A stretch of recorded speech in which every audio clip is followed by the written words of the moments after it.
Hi everyone, I am so excited to introduce our curation of commentary from PwC Women in Technology, sharing their advice on how to be ready for a meaningful career and the future of work. They will share career tips and tricks, talk about the importance of relationships, and tell us how they made their way to a career in technology. In this series, PwC Women Technologists will provide advice that has helped shape their professional careers. The best advice I was ever given. Don't just want a seat at the table. Work to own the table. Women, we can own the table. The most memorable advice that I have received, which I have applied in both my career and personal life, is to be comfortable with being uncomfortable. Every one of us feels uneasy about anything new. Some of us are excited, others not so much.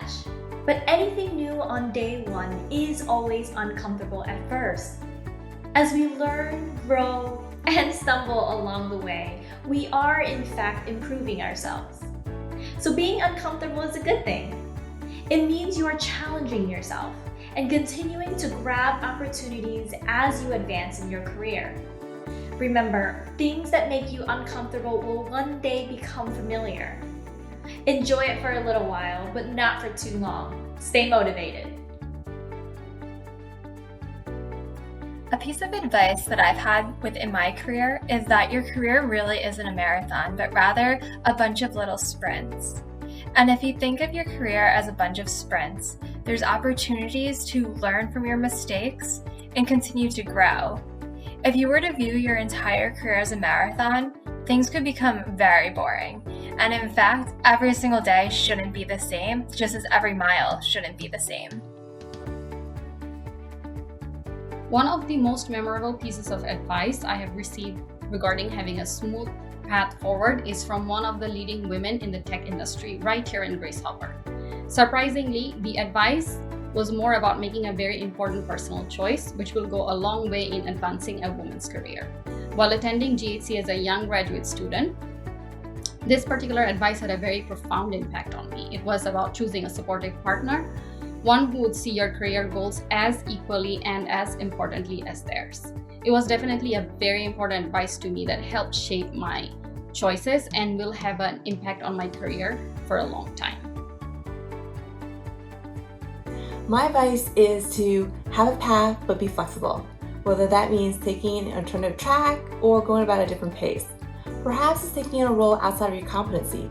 Take it as an opportunity to challenge yourself and learn a new skill, and even a way to demonstrate to others your ability to adapt. You never know what opportunities will land at your feet along this journey. What advice would I tell my younger self about my future? Well, first of all, I'll tell myself that it gets better. I'll tell myself that it gets better the moment I realize that believing in myself is my most important tool in becoming the master of my own destiny. I will tell myself that it gets better the moment I realize that my voice is an important currency that I must use often. I will tell myself that it's important that we continue to dream about things that are far beyond what we can currently see. Because that is the only way I was able to work towards it, to plan for it, to envision it, and to achieve it. That's what I would tell myself. The advice that I would tell my younger self, or my daughter for that matter, is not to be afraid of failure, to explore the world, and to look at failure as an opportunity to grow within yourself, and to just truly be open and really believe in yourself more than anything else. If I've learned anything, it's that self-advocacy is imperative to your career growth and progression. Though it is one of the most unnatural things to feel sometimes in terms of speaking about your own accomplishments, truly no one can speak to the value that you add to your teams and your organization better than you can. And it's the difference between getting the promotion you're looking for and being on the projects that are most meaningful to you. Like anything else, being able to advocate for yourself is a muscle. The more you work at it, the stronger that muscle becomes and the easier it becomes to do it. Hi, my name is Si Yang. I've been with PwC for a year now. I'm a data scientist at the AI lab. What I've been learned about being my own advocate is to always be open and curious. 2 years ago, I was looking for a job at the Grace Hopper conference, just like many of you. When I stopped by the PwC booth, I had no idea that PwC was hiring technologists, but I had a couple life-changing conversations with the people at the booth, and that's how I found my dream job. Women technologists at PwC come from a variety of backgrounds. Let's hear from PwC women technologists talking about their background, their education, and how they became technologists. I've been with PwC for 10 years, in China and in the US each for 5 years. PwC have given me the opportunity to transform my role from a traditional CPA to a senior manager leading a regional team in automation. My first 7 years of client service practice have given me the insight to really understand what my clients care about, which helped me to design a solution that can solve real problems. PwC have given me the platform to learn the skills that I need, the client experience for me to grow my career, and the opportunity to lead. Thanks. I think it's very easy to not have to be a STEM major in order to join the tech group. I was an accountant and I just loved teaching the technology as well as testing it. And I just naturally transitioned over to the tax technology group and I love it.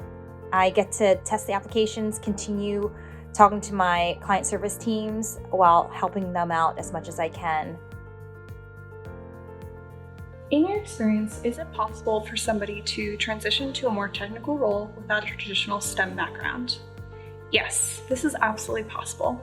If you're someone who wants to make this type of career transition, then what I would recommend is to go online and look for a course that will allow you to learn your first programming language. There are many great free resources out there that can help you to do this. Once you've learned your first programming language, that will help you to look at problems in a logical way and how you can solve them. And once you have that mindset on how to approach problems with logic, then that will make it easier for you to then learn more technical skills and to be able to start transitioning your career in a more technical direction. I've been asked if you can pivot from being a non-tech, non-STEM person into being a tech person or learn about STEM. Absolutely. Take a class, learn from a colleague, shadow them. It's super important to have both perspectives because the STEM person, the tech person, can also learn from you. And the solutions that you create can absolutely make a better company and make a better process for you. You absolutely can transition into a tech role without having a background in STEM. My formal educational background is in psychology and in business administration, and I spend my days building bots, building data visualizations, and working in Python. So there is absolutely nothing holding you back from transitioning into the tech career of your choice. You just have to bring your curiosity, of course, your hard work, but just a willingness to stretch yourself and to think outside of the box. So my STEM education and engineering degree has contributed to my career path in tech. But having worked with clients and PwC colleagues from non-STEM background, I feel they provide a very different and creative perspective to problems, which helps us come out with out-of-the-box solutions. In today's world of multiple digital learning platforms, MOOCs, that is massive open online courses, a formal STEM degree has become less relevant. A person from a non-STEM background can easily pick up a hot skill and learn it within a span of 3 to 6 months. And PwC definitely enables this with programs like Digital Accelerator. I started in college with a computer science degree and learned pretty quickly after a horrendous COBOL class that I wasn't going to make it to the end if I didn't change my major. So I changed to accounting, which I really loved. Many years later, I am now a tech consultant. So the ability to take the accounting knowledge that I have and able to translate that to help advise CFOs and chief accountants has been tremendous and has really helped me be successful in my chosen career. Hey everyone, my name is Prerna Gambhir and I am an associate in the mergers and acquisition deal space at PwC. My background is in mechanical engineering and I work in the deals space, which means it's not very technical. However, I've had a lot of opportunity to work in the digital space and offer clients very innovative solutions, whether it's through building automations, coding, or otherwise as well. There's plenty of opportunities at PwC to get involved in the digital space, whether it's through the Digital Accelerator program or building new automations for your specific line of service. If you're interested in the tech space, whether you have a STEM degree or not, there's definitely a lot of opportunity for you. So don't be shy, ask lots of questions, and we hope to encourage you to be a part of the PwC network soon. Let's talk about networks and relationships. In this series, PwC Women Technologists will share about the importance of building relationships and fostering strong networks. Do I have a mentor? Yes. Do I have multiple mentors? Also yes. I have been with the firm for 6 years and have met so many wonderful people at PwC and leaders that I truly respect and want their opinion. I go to them for advice, for different perspectives, different viewpoints on how I can grow as a professional at PwC. I absolutely have a mentor. I have a few mentors, and they are my sounding boards. They are the individuals that I come to when I'm making big career decisions. They're the individuals that I can talk to when I'm also making personal decisions, and they're my sounding board. They help me to see things from a different perspective than my own. They help me to grow my network and connect with individuals who can help with my objectives, and they're just invaluable in terms of keeping me focused on my future and how to continue to grow. Hi, I'm Kara Sundar, Senior Manager at PwC. What are the best ways to grow and maintain a network? I can offer you 3 tips today. The first is stay curious. You never know when you will hear a new idea and want to know more. This could be on a regular project call, a training, even just reading the company news. And that leads me to my second point. Be brave. Reach out, schedule a meeting, and ask them more about their area of expertise. People love to talk about this, and you are going to learn to master the art of an excellent question. And that leads me to my third point. Don't forget to give back. One day, as you develop your area of expertise, people are going to start coming to you. Be sure to offer to be a guest speaker on a webinar, or maybe even co-author a white paper with a junior colleague. People will begin to reach out to you as you grow in your area of expertise. So that's it. Stay curious, be brave, and look for opportunities to give back. That's how you grow and maintain a network. As someone who isn't necessarily as outgoing in comparison to my colleagues, I've learned along the way that I build my network best through merit. So I take a lot of initiative to become part of various opportunities at work and leverage it to build my relationships. What I found is that I end up becoming that go-to person for other individuals, and that's how I've been able to maintain my network. How do you build a network? How do you maintain a network? These are challenging questions for everyone. I think that building a network takes a lot of time and a lot of hard work, and I think that maintaining a network takes an equal amount of hard work. I think that the efforts that you put in are equivalent to the rewards that you will receive if you do this. And I think that the best way to do this is by making a communication plan. I feel like the best way to keep in touch with your networks and to maintain those relationships, especially in this new virtual environment that we are in, is to have regular touch points. I think that even if it's just as simple as a phone call or a quick connect once a week, I think that it is incredible and a great opportunity for you to keep in touch with your colleagues and your networks from afar.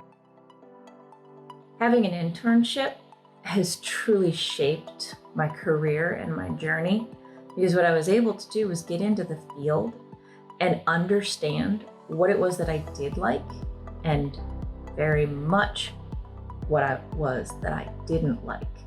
The things that I didn't like are the things that I probably should take more time to look at and learn about and make sure that that's not something I'm going to be doing. And then the things that I did like, it also showed me what I knew and what I had yet to learn.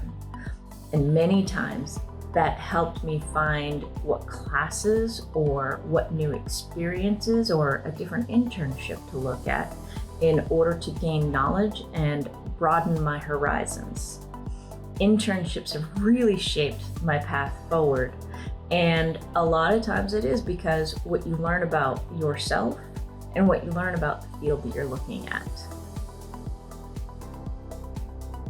An internship shaped my professional growth because it was my first feel of what the real world or a real world job is like.